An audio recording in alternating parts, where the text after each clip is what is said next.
They may look like your standard run-of-the-mill muffins, I skipped breakfast for this, so I'm very excited. but this Butterfly House team hopes those muffins will help transform the way you think about food.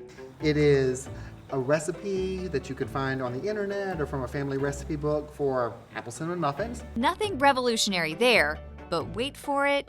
Then just added about 2 tablespoons of this Mighty Cricket Clean Protein Powder. If you didn't catch it, he just said This Mighty Cricket Clean Protein Powder.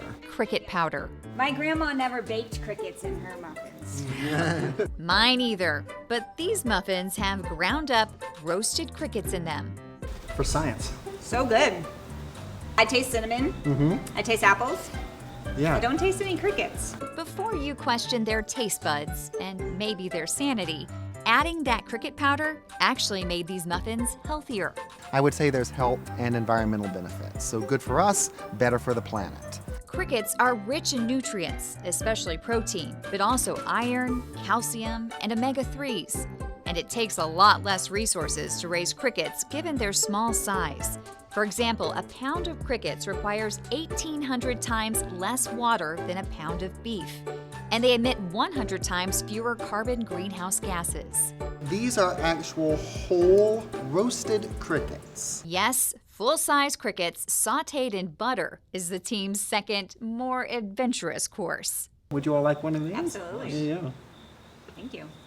Yeah. Lobster of the land. Really good. Oh. Yeah, that's pretty much what escargot is. Oh yeah, it's You know, almost all you butter. Dip the snails in butter. It's delicious. Exactly. Sarah Schlafly has come a long way in entomophagy, the word used for eating insects. So when I started the company, I did not want to eat a bug at all. I was pretty terrified of it.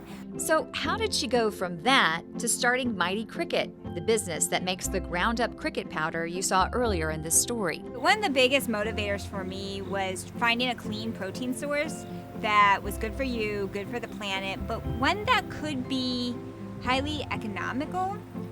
So a protein source that was accessible to people of low income. And grass-fed beef, free-range chicken is never going to get there because it's so resource intensive.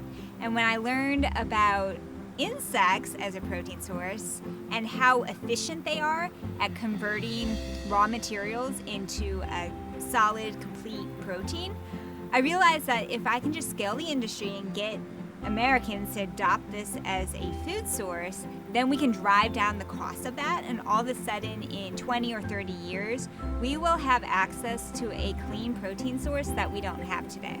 About 2 billion people around the world already eat bugs, and Sarah thinks grinding up crickets into an unrecognizable powder will help Americans join that number. The ground powdered cricket was my gateway bug. Now I eat whole roasted grasshoppers without any problem. I eat bee larvae. I eat all sorts of things that I never would have dreamed of eating 5 years ago. As it turns out, most of us have been unknowingly eating bugs for all of our lives.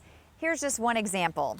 Take a standard chocolate bar. The U.S. Food and Drug Administration allows for everyone to have about 30 pieces of insects. We're not talking about like whole cricket legs or things like that. We're talking about little fragments of exoskeleton that have already been broken up.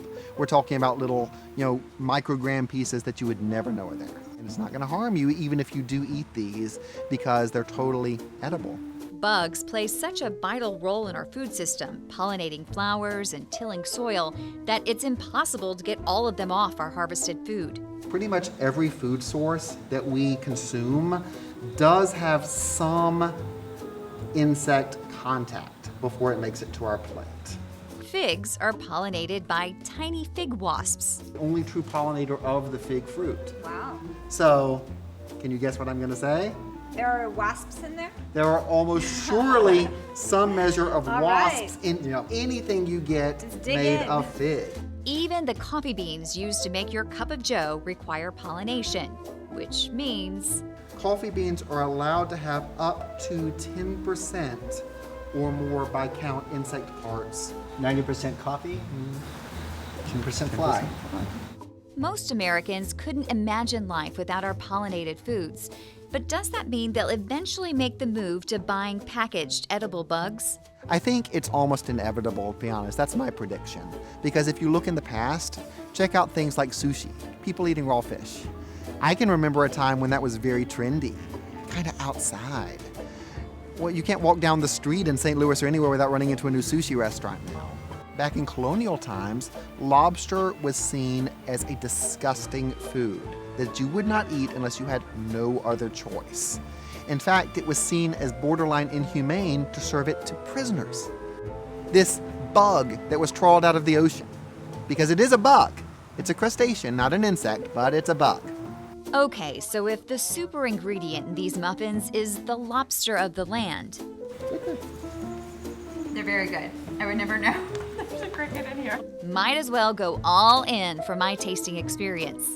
Bite the whole thing. Hang on. Eat the whole thing. Yeah, like a sushi roll. Oh, good. It's good. While some, like photographer Pete Foggy, might not be as easily convinced as me, You want to try some, Pete? No thanks. this team hopes many will at least learn about the importance of bugs in our food supply. And maybe that will help spur the cultural shift for these gourmet grubs. They're not ooh gross, they're not fear factor kind of food, they're dinner. I think you're definitely going to see these things kind of become more and more popular.